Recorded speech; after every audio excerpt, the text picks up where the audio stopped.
انسانوں کی پیدائش سے ہزاروں سال قبل کا زمانہ، جب آسمانوں میں خدا کے ایک مقرب اور چہیتے بندے کی شرط عام تھی، فرشتوں کو درس دینے والا استاد، جسے اللہ تعالیٰ نے بلند مقام بخشا تھا، لیکن ایسا کیا ہوا کہ اس نے خدا سے بغاوت کر دی اور دربار الہی سے دھتکار دیا گیا۔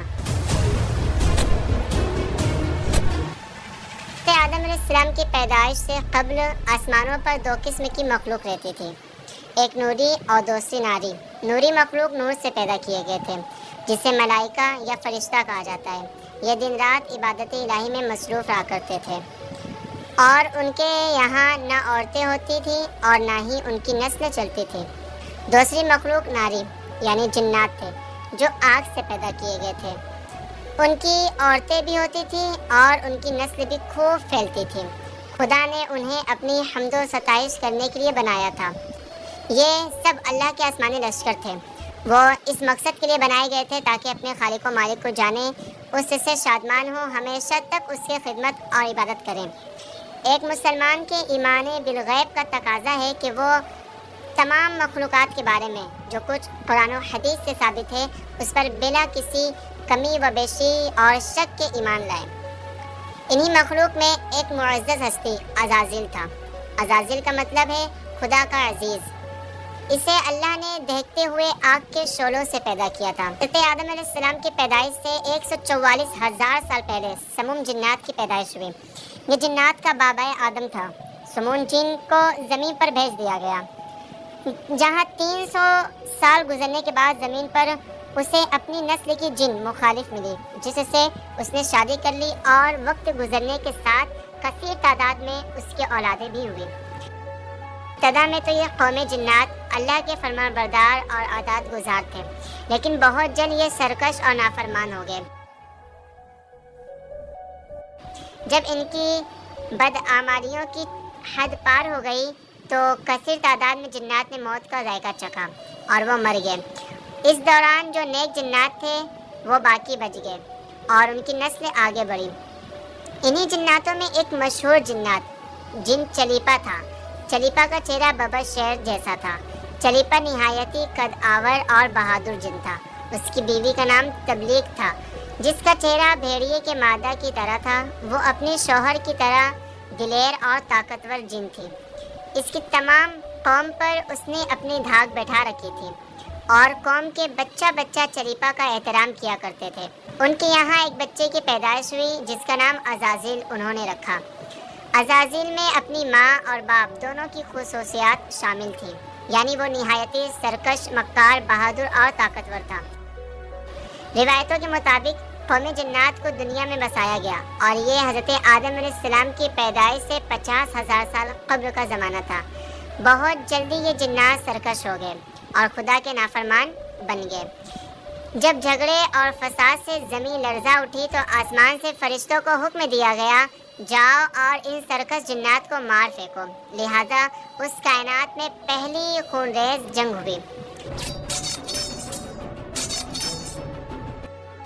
جس میں عزازیل کے ماں باپ یعنی چلیپا اور تبلیغ نے بڑی بہادری سے جنگ کی، لیکن فرشتے ان پر غالب آ گئے۔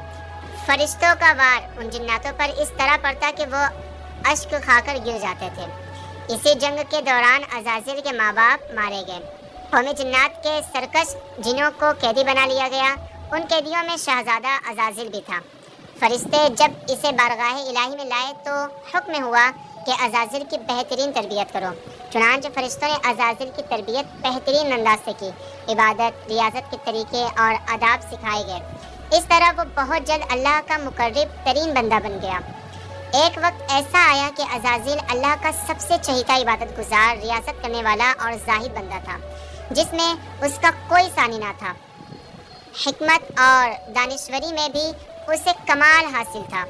عزازیل اپنی عبادت اور ریاضت کی وجہ سے اس درجے تک پہنچ چکا تھا کہ اسے فرشتوں کا معلم مقرر کر دیا گیا، اور آسمان والے اسے عابد کہہ کر پکارنے لگے۔ حضرت کعب بن احبار کا بیان ہے، عزازیل 40,000 برس تک جنت کا خزانچی تھا۔ 80,000 برس تک فرشتوں کا ساتھی رہا،